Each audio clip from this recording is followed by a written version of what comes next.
اور جس سے بہت سی بیماریاں آتی ہیں. اس پہ اب تحقیق بھی ہو رہی ہے پیراسائیکالوجی میں کہ نظر سے جو ریز اٹھتی ہیں وہ انسان کے جسم میں، یعنی نیگیٹو ریز جو خاص طور پر آتی ہیں، حسد کی نظر ہوتی ہے جیسے، تو وہ آ کے ایک ریئیکشن کرتی، کیمیکل ریئیکشن ہوتا ہے اس کی وجہ سے بلڈ میں، جس سے کچھ بیماریاں پیدا ہوتی ہیں.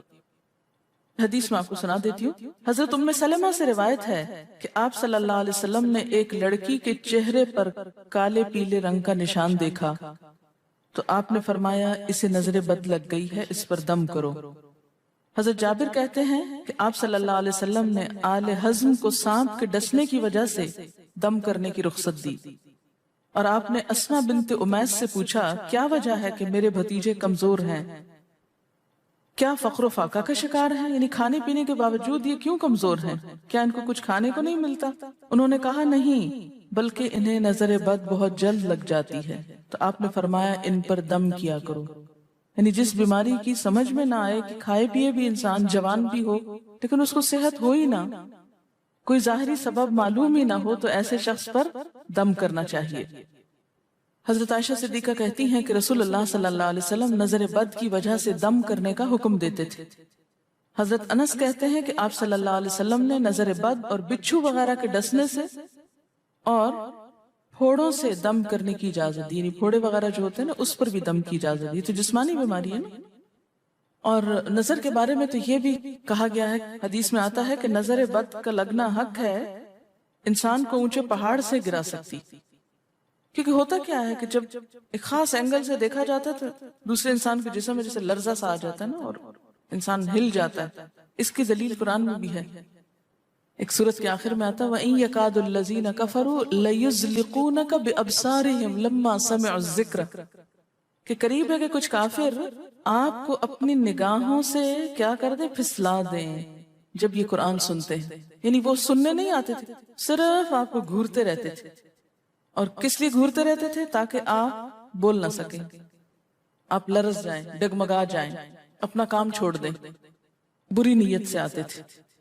وَيَقُولُونَ إِنَّهُ لَمَجْنُونَ، کہتے ہیں کہ یہ تو مجنون ہو گیا.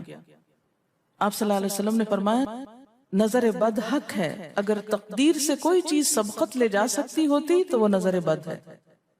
پتہ کیسے چلے؟ چل جاتا ہے. پتہ کیوں نہیں چلتا؟ مثلا آپ کا بچہ ہنس رہا تھا، کھیل رہا تھا، دودھ پی رہا تھا کہ اچانک کوئی شخص آیا اور جب وہ اٹھا تو بچے نے شور کرنا شروع کر دیا.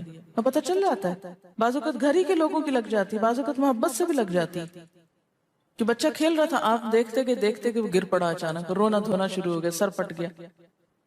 حدیث میں آتا ہے نظر بد انسان کو موت تک اور اونٹ کو ہانڈی تک پہنچا دیتی. اونٹ کو ہانڈی تک پہنچانے کا مطلب کیا ہے؟ ذبح کرنا پڑ جاتا ہے، تڑپنے لگتا ہے.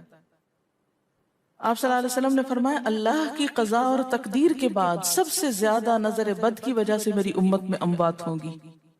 آپ صلی اللہ علیہ وسلم نے فرمایا نظر بد سے اللہ کی پناہ طلب کیا کرو، کیونکہ نظر بد کا لگنا حق ہے. اسما بنت امیس نے آپ سے گزارش کی کہ بنو جعفر کو نظر بد لگ جاتی ہے تو کیا وہ ان پہ دم کر سکتی ہیں؟ آپ نے فرمایا ہاں، یعنی ایک عورت بھی دم کر سکتی ہے، اور اگر تقدیر سے کوئی چیز سبقت لے جانے والی ہوتی تو وہ نظر بد ہے. آپ نے فرمایا بے شک نظر بد انسان پر اثر انداز ہوتی ہے، حتیٰ کہ اگر وہ ایک اونچی جگہ پر ہو تو نظر کی وجہ سے گر بھی سکتا ہے، یعنی فزیکلی بھی اثر انداز ہوتی. اور آپ دیکھیں کہ وہ قرآن پاک میں نہیں آتا وَمِن شَرِّ حَاسِدٍ إِذَا حَسَدَ، اور حاسد کی شر سے جب وہ حسد کرے. تو نظر بد ہوتی کس کی ہے؟ حاسد کی ہوتی. بری نظر کس کی ہوتی ہے؟ حاسد کی. تو جو صبح شام 3 دفعہ یہ پڑھتے رہے ان کو حاسد کچھ نہیں کر سکتے، ان کا کچھ نہیں بگاڑ سکتے، جتنا چاہیں گھورتے رہے. اسی طرح ابن کثیر نے کہا کہ نظر بد کا اللہ کے حکم سے لگنا اور اثر انداز ہونا حق ہے. تو جب اللہ کی پناہ لیتے ہیں نا قل اعوذ برب الفلق قل اعوذ برب الناس، تو آپ نے اللہ کی پناہ لے لی، شیلٹر میں آ گیا. اب ہر چیز بیکار ہو رہی ہے، سب نظریں وظریں. اور اگر لگتی بھی ہے انسان کو تو کس سے؟ اللہ کے اذن سے لگتی. حافظ ابن حجر کہتے ہیں کہ نظر بد کی حقیقت کچھ یوں ہے کہ ایک خبیث الطبع انسان اپنی حاسدانہ نظر جس شخص پر ڈالے تو اسے نقصان پہنچے. ابن قیم کہتے ہیں کچھ کم علم لوگوں نے نظر بد کی تاثیر کو باطل قرار دیا ہے اور ان کا کہنا ہے کہ یہ محض توہم پرستی ہے اور اس کی کوئی حقیقت نہیں، لیکن حقیقت یہ ہے کہ یہ لوگ سب سے زیادہ جاہل اور ارواح کی صفات اور ان کی تاثیر سے ناواقف ہیں اور ان کی عقلوں پہ پردہ پڑا ہوا ہے، جبکہ تمام امتوں کے عقلاء باوجود اختلاف مذاہب کے نظر بد سے انکار نہیں کرتے۔ یعنی صرف اسلام میں نہیں، دیگر مذاہب میں بھی یہ کانسیپٹ پایا جاتا ہے، اگرچہ نظر بد کے سبب اور اس کی جہت تاثیر کے سلسلے میں ان میں اختلاف ہے۔ پھر کہتے ہیں اس میں کوئی شک نہیں کہ اللہ تعالیٰ نے جسموں اور روحوں میں مختلف طاقتیں اور طبیعتیں پیدا کی ہیں اور ان میں کئی خواص اور اثر انداز ہونے والی کیفیات ودیت کی ہیں۔ آپ دیکھیں کہ لو چلتی ہے تو اثر نہیں ہوتا، اس کا بھی تو اثر ہوتا ہے نا، حالانکہ وہ نظر نہیں آ رہی ہوتی، اور کسی عقل مند کے لیے ممکن نہیں کہ وہ جسموں میں روحوں کی تاثیر سے انکار کرے، کیونکہ یہ چیز خود دیکھی اور محسوس کی جا سکتی ہے، اور آپ دیکھ سکتے ہیں کہ ایک شخص کا چہرہ اس وقت انتہائی سرخ ہو جاتا ہے جب اس کی طرف وہ انسان دیکھتا ہے جس کا وہ احترام کرتا ہے، اور اس سے شرماتا ہو، اور اس وقت پیلا پڑ جاتا ہے جب اس کی طرف ایک ایسا آدمی دیکھتا ہے جس سے وہ ڈرتا ہو، یعنی جس سے آپ ڈرتے ہیں وہ آپ کو دیکھے تو آپ کا رنگ پیلا ہو جاتا ہے۔ فرمایا یہ سب کچھ روحوں کی تاثیر کی وجہ سے ہوتا ہے، اور چونکہ اس کا تعلق نظر سے ہوتا ہے اور اس لیے نظر بد کی نسبت آنکھ کی نظر کی طرف کی جاتی ہے، حالانکہ آنکھ کی نظر کچھ نہیں کرتی، یہ تو روح کی تاثیر، یعنی نظر یہ نظر نہیں ہے صرف، بلکہ اندر سے روح یا احساسات ہیں جو ٹرانسفر ہوتے ہیں۔ آپ دیکھیں کہ محبت کی نظر کیا اثر نہیں کرتی، کرتی ہے نا، اسی طرح نفرت کی، غصے کی، اور آپ کے چھوٹے بچے خاص طور پہ نظروں کو بہت پہچانتے ہیں۔ آپ نے دیکھا ہوگا کہ بچے کچھ لوگوں کے پاس فوراً چلے جاتے ہیں اور کچھ لوگوں کے پاس نہیں جاتے۔ بچوں کی مثال اس لیے دے رہی ہوں کہ وہ معصوم ہوتے ہیں نا، ان کو کسی نے سکھایا پڑھایا نہیں ہوتا کہ ادھر جاؤ اور ادھر نہ جاؤ، اور اگر آپ سکھائیں پڑھائیں بھی تو پھر بھی وہ اپنی مرضی کرتے ہیں، آپ کی نہیں مانتے، تو وہ ایک طرح سے بہترین جج ہوتے ہیں۔ بعض لوگوں کو دیکھ کے بچے رونے لگتے ہیں، بعض کو دیکھ کے مسکرانے لگتے ہیں، یہ ایسا کیوں ہوتا ہے؟ اچھا، اسی طرح اگر کوئی شخص کانسٹنٹلی آپ کو دیکھ رہا تو آپ کانشیس ہو جاتے ہیں، آپ ٹھہر نہیں سکتے۔ اسی طرح اگر کوئی سٹیئر کر رہا ہو تو اس کی نظروں سے بعض اوقات خوف بھی آنے لگتا ہے۔ اللہ نے کیسی کیسی طاقتیں انسان کو دی ہیں، سلطان النصیرہ۔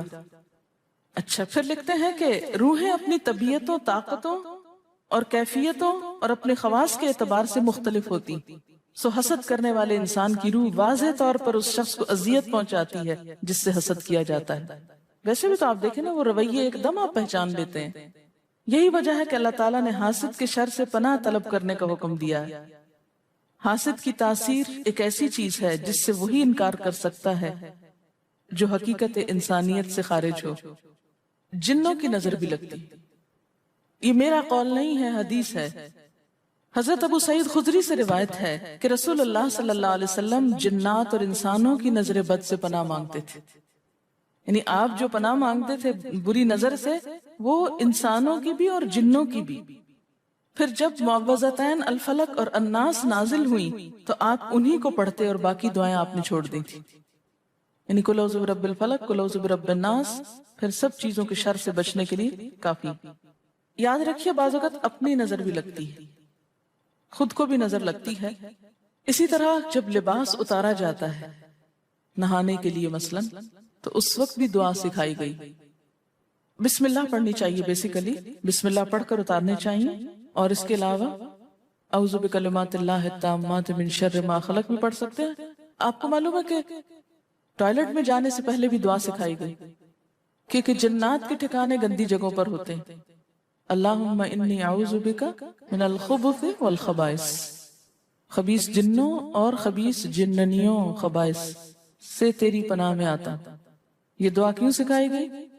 اسی لیے کہ اگر آپ وہاں پر موجود ہیں اور خصوصاً اگر آپ بے لباس ہیں تو بھی ایسی چیزوں کی نظر بھی لگ سکتی ہے اور وہ چیزیں اثر انداز بھی ہو سکتی ہیں۔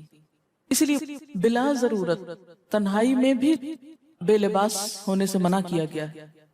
بعض لوگوں کی عادت ہوتی ہے نا کہ وہ نہانے بیٹھتے ہیں تو وہی کپڑے دھونے شروع کر دیتے ہیں، اور نہیں، بس فوراً اپنے آپ کو ڈھانکنے کی کوشش کریں، بلا ضرورت زیادہ دیر بے لباس نہ رہیں۔ ایک حدیث میں آتا ہے ابو امامہ کہتے ہیں کہ میرے باپ سہل بن حنیف نے غسل کا ارادہ کیا اور جب قمیص اتاری تو عامر بن ربیعہ ان کی طرف دیکھ رہے تھے. ان کا رنگ انتہائی سفید تھا اور جلد بہت خوبصورت تھی. عامر نے دیکھتے ہی کہا میں نے آج تک اتنی خوبصورت جلد کسی کنواری لڑکی کی بھی نہیں دیکھی. ان کا یہ کہنا تھا کہ سہل کو شدید بخار شروع ہو گیا. چنانچہ نبی صلی اللہ علیہ وسلم کو یہ قصہ بتایا گیا اور آپ سے یہ بھی کہا گیا کہ سہل کی حالت یہ ہے کہ وہ سر بھی نہیں اٹھا سکتا. آپ نے پوچھا کیا تمہیں کسی پہ شک ہے؟ انہوں نے کہا جی ہاں، عامر بن ربیعہ پہ ہو سکتا ہے. آپ نے انہیں بلوایا اور ناراضگی کا اظہار کرتے ہوئے فرمایا تم میں سے کوئی ایک کیوں اپنے بھائی کو قتل کرتا ہے؟ کیا تم بارک اللہ نہیں کہہ سکتے تھے؟ اس لیے اب غسل کرو اور اس غسل کا پانی کس پہ ڈالا جائے؟ جس کو نظر لگی. عامر نے اپنا چہرہ، ہاتھ، کوہنیاں، ٹخنے، پاؤں اور اپنی چادر کے اندرونی حصے دھوئے. پھر اسی پانی کو آپ نے سہل کے اوپر پیچھے سے بہا دیا، یہ نہیں کہ اس کے منہ پہ ڈالنا، پیچھے سے بہا دیا اور سہل فوراً ٹھیک ہو گئے. اس کا طریقہ بتایا گیا اس غسل کا. ابن شہاب زہری کا کہنا ہے کہ ہمارے زمانے کے علماء نے غسل کی یہ کیفیت بیان کی ہے جس آدمی کی نظر لگی ہو اس کے سامنے ایک برتن رکھ دیا جائے جس میں وہ سب سے پہلے کلی کرے اور پانی اسی برتن میں گرائے. پھر اپنا چہرہ دھوئے، پھر اسی پانی کے ذریعے اپنے ہتھیلیاں، دائیں ہاتھ اور ہتھیلی پہ پانی بہائے، پھر بائیں پر اور پھر دائیں کوہنی پر، پھر بائیں کوہنی پر، پھر بائیں ہاتھ سے اپنا دایاں پاؤں دھوئے، پھر دائیں ہاتھ سے بایاں پاؤں دھوئے اور پھر اسی طرح گھٹنوں پہ پانی بہائے. اور پھر یاد رہے کہ سارا پانی برتن کے اندر جائے اور اس کے بعد جس شخص کو نظر لگی ہو اس کے سر کی پچھلی جانب سے وہ پانی ایک ہی بار بہا دیا جائے. حضرت عائشہ کہتی ہیں کہ جس شخص کو بری نظر لگتی اس کو اسی طرح غسل کروایا جاتا. اب بعض اوقات یہ نہیں پتا چلتا کس کی لگی. ایسی صورت میں پھر طریقہ کیا ہے علاج کا؟ مریض کے سر پہ ہاتھ رکھ کر یہ دعا پڑھی جائے بسم اللہ ارقیک من کل داء یؤذیک من کل نفس او عین حاسد اللہ یشفیک بسم اللہ ارقیک.